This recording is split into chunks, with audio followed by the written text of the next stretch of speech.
Assalamualaikum warahmatullahi wabarakatuh, teman-teman konten kreator Abi Pro dimanapun kalian berada. Semoga sehat walafiat, terus konsisten dan juga semangat sampai teman-teman semuanya bisa berbahagia dengan usaha teman-teman, bisa dapat undangan monetisasi dari Facebook, dan yang paling terpenting bisa terima gaji dari Facebook teman-teman. Amin ya robbal alamin.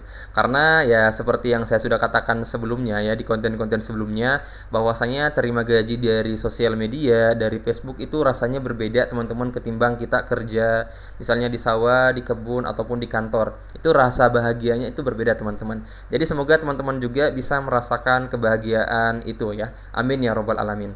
Nah, teman-teman semuanya, hari ini tuh kita akan sharing ya. Kita akan membahas suatu hal yang sangat penting ya, mungkin masih banyak luput dari konten kreator yang lain, yang edukator Facebook yang lain yang dibahas ya. Makanya hari ini saya mau bahas, dan semuanya saya mau bahas secara lengkap dan juga utuh untuk teman-teman semuanya.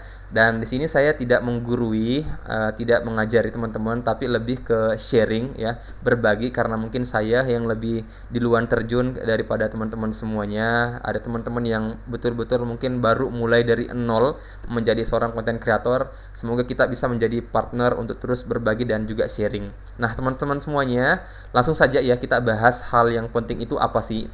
Jadi hal yang penting yang pertama yang akan kita bahas itu tentang jumlah konten yang kita upload dalam sehari itu jumlahnya berapa sih? Apakah satu cukup, dua, ataukah tiga, ataukah mungkin sepekan kita ngupload 5 konten?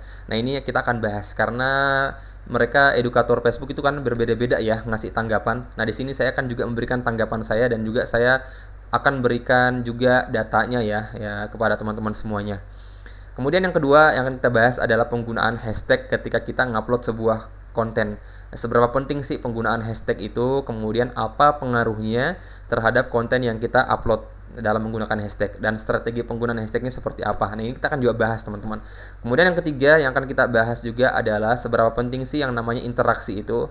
Dan saya yakin teman-teman semuanya konten kreator pemula pasti sudah sangat sering mendengarkan interaksi memperluas jangkauan. Nah, apakah betul seperti itu?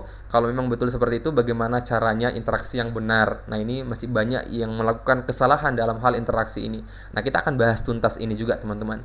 Kemudian yang selanjutnya, yang terakhir yang akan kita bahas, yakni tentang bagaimana agar konten kita ini dia bisa penontonnya ini naik ya teman-teman. Karena teman-teman mungkin bisa lihat ada orang yang kemudian lihat konten-kontennya, ada satu video yang jutaan penontonnya, kemudian ternyata video-video yang lainnya ratusan atau bahkan puluhan. Nah, ini kan nggak balance ya, nggak seimbang.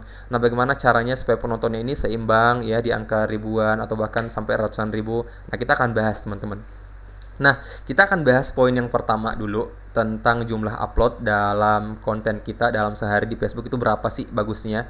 Jadi teman-teman harus tahu dulu bahwasanya konten kreator di Facebook Pro itu terbagi dua macam ya. Ada konten kreator yang sudah dimonetisasi, artinya mereka sudah dapat gaji dari pihak Facebook teman-teman ya, dan juga ini kisarannya beda-beda.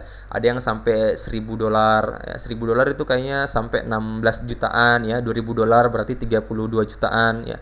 Ada juga yang masih ya di angka $40 ya. $40 itu berapaan sih? Sekitar 400.000, 500.000 lah teman-teman ya. Kemudian selain itu teman-teman ada juga konten kreator yang kedua, konten kreator yang belum dimonetisasi ya. Ini nanti kita akan bahas teman-teman. Nah, yang pertama yang harus teman-teman tahu bahwasanya konten kreator yang sudah dimonetisasi, mereka ini punya motivasi tersendiri untuk ngupload banyak konten dalam sehari. Karena kenapa? Karena setiap konten yang mereka upload itu ada dolarnya teman-teman, ada penghasilannya. Meskipun nilainya kecil ya. $1 itu kan 16.000 ya teman-teman. Nah, bisa jadi mereka ngupload konten dalam sehari, satu konten itu mungkin penghasilannya $0,25 ya. Artinya butuh 4 konten untuk bisa menghasilkan $1 untuk 16.000 ya teman-teman. Makanya mereka kadang banyak yang upload dalam sehari itu sampai 5 konten, 10 konten. Karena kenapa? Karena mereka sudah dimonetisasi, sudah mendapatkan penghasilan ya. Seperti itu. Itu yang pertama. Kemudian konten kreator yang kedua yang belum dapat gaji ya, mereka juga punya motivasi tersendiri juga ngupload konten dalam sehari itu banyak-banyak. Misalnya sehari ngupload 5 konten sampai 10 konten. Karena kenapa? Karena ingin mungkin ada satu konten salah satunya yang ingin viral dan FYP dan ingin menarik perhatian Facebook dan lain sebagainya. Nah, teman-teman harus tahu ya, kalau teman-teman baca dari kebijakan, teman-teman sharing dengan yang betul-betul pro ya. Dan ini juga sudah banyak sih dibahas oleh edukator Facebook bahwasanya konten kreator pemula itu cukup aja ngupload konten dalam sehari minimal 3 teman-teman ya, maksimal 3 ya, maksimal 3 itu sudah sangat cukup sekali teman-teman, dan teman-teman hanya butuh konsisten dan pertahankan itu aja ya. Jadi jangan sampai hari ini ngupload 3, besok 3, besoknya lagi 3, tiba-tiba ternyata hari keempat nggak ngupload konten, hari kelima nggak ngupload konten, keenam ngupload satu konten. Nah ini berarti nggak konsisten. Jadi pesan-pesan dari mereka para edukator yang betul-betul mereka memahami Facebook Pro, itu mereka memberi saran untuk ngupload 3 konten aja dalam sehari, dan ini silahkan dicampur-campur. Misalnya 2 konten video reel, satunya konten foto ya, kemudian besoknya mau ngupload konten reel semua, itu silahkan teman-teman. Nah kemudian untuk durasinya, nah untuk durasi dari mereka para konten kreator pemula, dari konten kreator suhu, mereka memberikan saran itu bahwasanya kita berikan durasi aja main di angka 15 detik sampai 20 detik teman-teman. Apalagi konten kita memang mungkin berbicara tentang keseharian kita ya, misalnya ke pasar ya, atau misalnya ngupload ya pemandangan aja ya, kemudian lagi nanam sayur misalnya ya. Tapi kalau misalnya teman-teman bisa membuat konten narasi, misalnya teman-teman menceritakan aktivitasnya, kemudian diberikan suara di dalamnya, kemudian ceritanya menarik, ada hooknya di dalam ya, yang menjadi perhatian. Nah ini boleh teman-teman main di angka 60 detik sampai 90 detik. Karena kenapa? Karena orang-orang insya Allah akan mengikuti cerita tersebut karena menarik. Tapi kalau hanya konten-konten ke pasar, beli ikan, beli sayur dan lain sebagainya, ya cukup main di angka 15 detik sampai 20 detik ya. Seperti itu teman-teman. Dan memang ini ada pengaruhnya ya teman-teman. Ketika kita ngupload konten ke pasar tapi 90 detik, maka orang palingan nonton video kita itu main di angka 10 detik atau 15 detik paling banyak. Kemudian setelah itu mereka scroll. Artinya dari 90 detik konten yang kita upload, yang ditonton itu hanya 10 detik atau 15 detik, dan ini rata-rata ya, semua orang yang nonton konten kita seperti itu, maka konten kita ini tidak akan viral dan FYP. Tapi kalau konten kita misalnya 20 detik ya, 20 detik kemudian yang nonton ini 15 detik, maka artinya konten kita ditonton 75%-nya. Nah, ini bisa menarik perhatian Facebook sehingga konten kita itu diangkat menjadi viral dan juga FYP. Teman-teman bisa coba lihat, perhatikan konten-konten hiburan di luar sana yang ada captionnya di atas. Biasanya itu mereka kontennya itu hanya beberapa detik saja, kemudian diisi caption, diisi sound juga yang menarik ya. Kemudian itu biasanya ditonton sampai habis ya. Jadi ini coba teman-teman lakuin, ngupload konten sehari 3, kemudian dibatasi jangan terlalu panjang ya. Kecuali teman-teman tadi kontennya cerita narasi yang menghibur, ada sesuatu yang menarik di dalamnya. Nah ini hal yang pertama teman-teman ya. Semoga teman-teman bisa paham dan juga nerapin. Kemudian hal yang kedua yang tidak kalah penting tentang hashtag. Tadi kita bahas hashtag ya. Hashtag itu teman-teman sering mungkin menggunakan tagar. Nah itu hashtag ya. Tagar misalnya teman-teman jalan-jalan ke kebun ya, kemudian video, kemudian teman-teman tulis hashtag ya, misalnya jalan-jalan ke kebun. Nah itu gunanya apa sih teman-teman? Kalau misalnya teman-teman lihat, kalau teman-teman ngupload sebuah konten tulis hashtag jalan-jalan ke kebun, ketika nanti ada orang lain ya di Facebook itu yang nyari misalnya jalan-jalan ke kebun, maka akan keluar video kita. Jadi ketika kita mau membuat sebuah hashtag, coba buat hashtag yang kira-kira orang kalau nyari hal tersebut mereka akan ketik itu ya. Misalnya teman-teman lagi lihat pemandangan bunga ya, kira-kira hashtag apa yang paling cocok, yang kira-kira orang banyak menggunakan hashtag, kira-kira banyak orang yang nyari konten tersebut ya. Kalau menurut saya, kalau misalnya kita ngonten pemandangan bunga ya, hashtag yang paling kira-kira orang banyak mencarinya misalnya bunga indah ya kan, bunga indah, atau misalnya pemandangan bunga, itu juga bisa masuk ya. Banyak orang yang akan nyari konten tersebut, sehingga ketika mereka mencari, maka konten kita akan muncul di situ. Tapi ingat ya, konten kita akan muncul di situ bukan urutan yang pertama. Ini tergantung lagi dengan perhatian atau bagaimana konten itu viral dan juga FYP. Semakin banyak penontonnya, biasanya konten kita itu akan naik ke atas. Tapi kalau misalnya penontonnya sedikit, biasanya akan turun di bawah. Tapi kalau misalnya orang yang mencari nge-scroll dan melihat dari segi kualitas gambar misalnya atau thumbnail misalnya menarik, mereka akan ngeklik video kita meskipun video kita itu ya penontonnya hanya sedikit.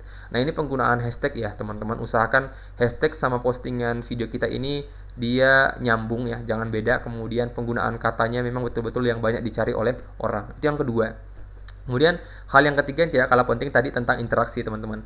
Nah kalau teman-teman lihat sekarang itu lagi gencar-gencarnya ya, sebenarnya dari dulu ya, mereka konten kreator pemula, konten kreator yang suhu-suhu itu yang pengikutnya sudah ratusan ribu banyak, mereka selalu menggunakan kata wajib interaksi, harus interaksi agar memperluas jangkauan. Nah, ini teman-teman saya sudah jelaskan ya, bahwa ini hanya sebatas pancingan mereka agar konten mereka selalu ramai.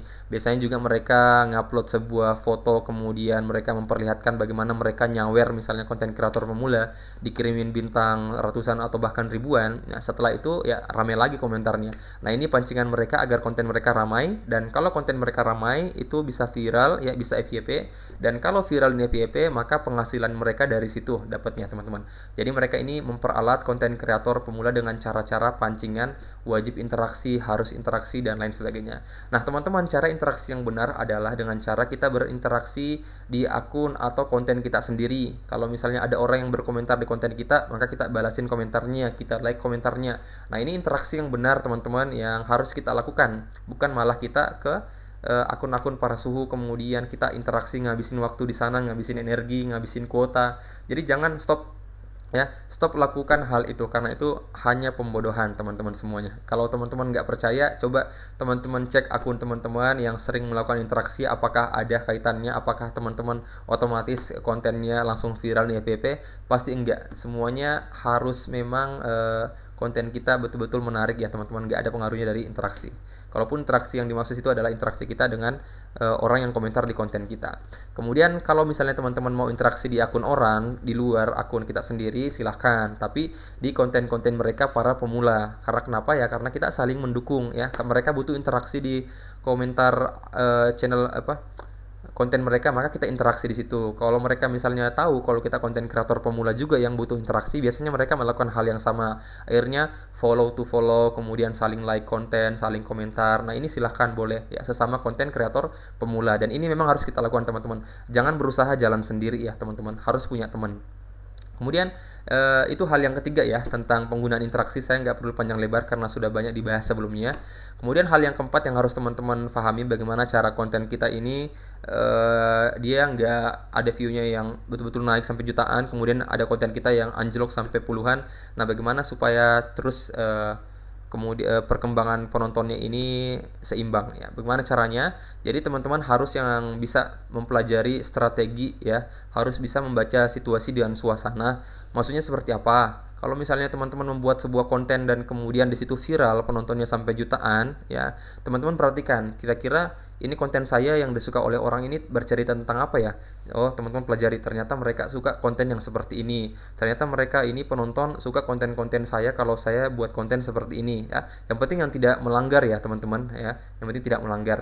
Ya, jadi teman-teman berpikir, oh berarti kedepannya besok saya buat konten lagi yang seperti ini ya. Atau kayak misalnya teman-teman buat video hiburan 10 detik, 15 detik ya. Di atasnya ada caption yang mana hiburannya ini sesuai dengan realita yang banyak terjadi di kehidupan nyata. Ternyata viral FYP. Tapi tiba-tiba teman-teman besoknya ngupload konten tentang berita, tentang pemandangan. Nah, ini kan tidak nyambung. Jadi kalau misalnya usahakan kita sering-sering periksa di profil kita, kira-kira penonton mana yang banyak yang viral, maka besok-besok coba kita tiru strateginya, kita coba samain insight-nya, sehingga orang ini ketika mereka ngefollow kita, itu artinya mereka mengharapkan konten-konten selanjutnya yang kita upload itu masih dalam satu tema ya. Jangan kita mengecewakan mereka dengan cara berpindah tema ya. Sudah upload video hiburan, ternyata besoknya bahas politik dan lain sebagainya. Jadi ini cara mempertahankan agar penonton kita ini seimbang, teman-teman ya. Jadi seperti itu, teman-teman. Nah, teman-teman konten kreator pemula, jadi ini aja mungkin yang bisa saya sharing ke teman-teman semuanya. Semoga ini bermanfaat untuk saya dan juga teman-teman semuanya, dan semoga tambah semangat dan konsisten sampai kita bisa terima gaji dari Facebook Pro. Assalamualaikum warahmatullahi wabarakatuh.